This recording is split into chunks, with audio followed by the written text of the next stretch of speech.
Well, hello again, everyone. Welcome to Art Regner's video blog, and welcome to the Sports Corner. It is Monday, and I've had a whole day now to kind of digest what happened to the Lions yesterday in Tennessee. A couple of days to digest about Michigan and Michigan State. We'll get into them later in the week, and of course about the Tigers. So once again, I'm going to look at Detroit's Big Cats, the Tigers and Lions, in this edition of the video blog. And before we begin, I have completely just given up on my hair. I'm sorry, I don't know. This colic has plagued me my whole life. Whether I wash my hair, I clean my hair, whatever I do, it just looks like this. So, again, please bear with me, but certainly, I am charming and I have great looks. So hopefully the hair isn't too much of a distraction. And, of course, I'm in complete love with myself.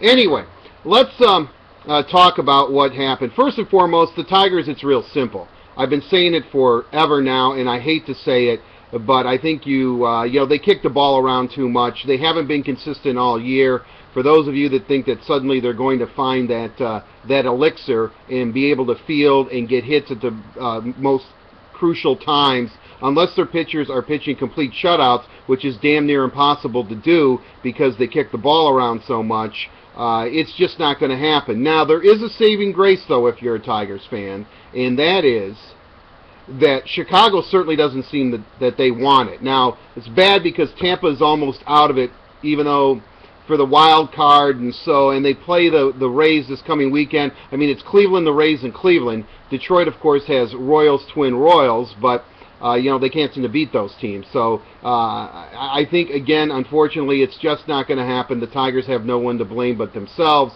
You can talk about the lineups and all that, but it moves that Jim Leyland made. But in the end, they had their opportunities. The players had their opportunities, regardless of what Jim Leyland has done, and they just can't deliver. They can't get the big hit in the clutch. They just can't.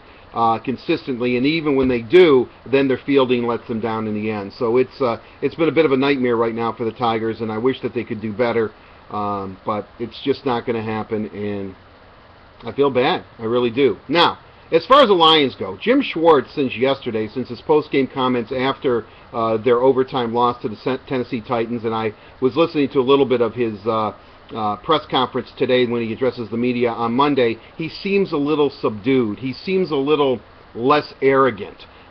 He seems not to be as confident. As I said, subdued would be the word that I would describe Jim Schwartz now. And you know what, Jim? You should be, because this is a big year for you.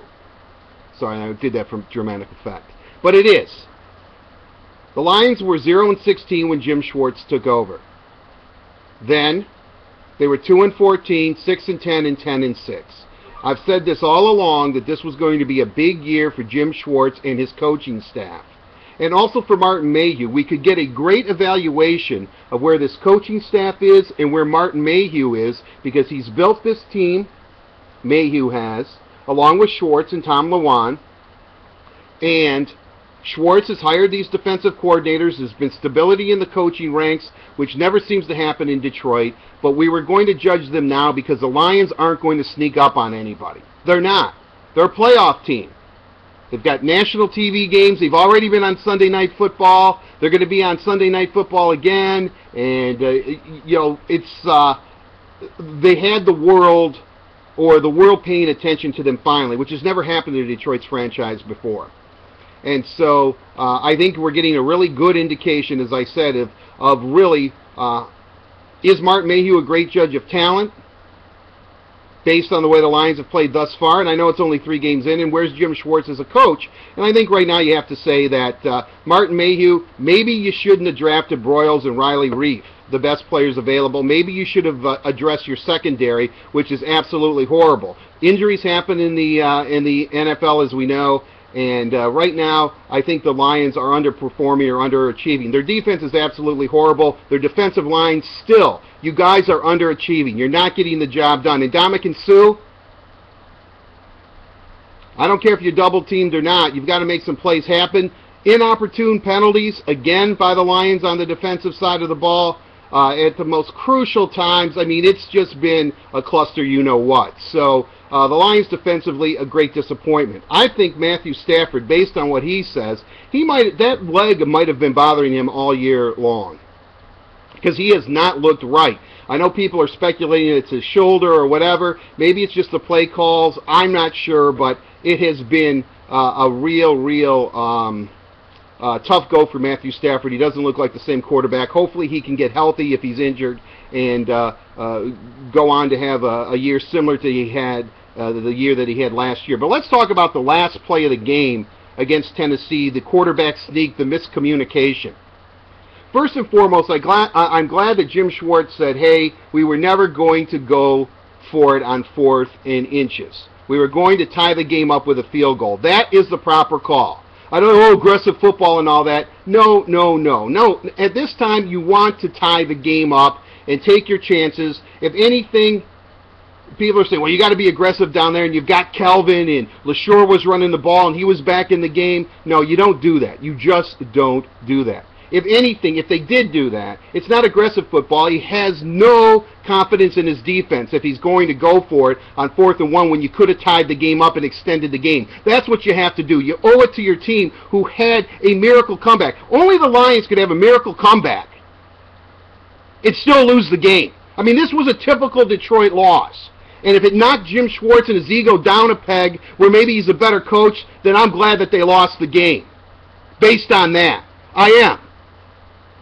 But the fact is, Jim Schwartz assumed that he knew what was going to happen. They were going to try to draw the Titans offside. It appears that everybody on the Lions offense assumed that was going to happen except center Dominic Raiola, who snapped the ball. I do believe Shaun Hill was the most surprised guy in the entire stadium when that happened. But the fact is that if you assume what's going to happen, and we know what happens when you assume things, you end up losing the football game, right, Lions? So you've got to clean it up, and that falls right on Jim Schwartz. If he had any question, he even said this, I should have called a timeout. And how? And this is typical Lions. How? How is it that the one person on the offense that doesn't know that you're going to try to draw them offside, doesn't know the play, is the guy who snaps the ball to center? Something is wrong there. And granted, I know that Shaun Hill is the backup quarterback, but still, it was a major mess up by the Lions. And right now, Jim Schwartz, you're not cutting it as a coach. Your team is never ready to play, never ready to start a ball game. They're not. So change it up a little bit. Mikhail LaSure, he's a great back. I told you that. I thought he was good at Illinois. I think that's a great draft pick. But running him 26 times? I don't know. I'm just thinking right now that we've got to take a step back and assess the Lions and where they're at right now. You know where they're at? They're not as good as we thought they were. We might have overvalued some of these guys as a player. The defense has a long way to go. They're underachieving. And if Matthew Stafford, if you're hurt, Matthew, take a couple of weeks off and get better, because you playing hurt is not cutting it either. And right now, Jim Schwartz, get your act together. Your miscommunication. I'm glad you stood up in front and took it, and you weren't, blaming anybody else. That's what you should have done. But trust me, if you're a Detroit Lions fan, that was a typical Lions loss yesterday. And it's up to Martin Mayhew, Jim Schwartz, and those players to change the perception of the same old Lions. Because after yesterday, it's getting closer to the same old Lions. We've seen enough of that.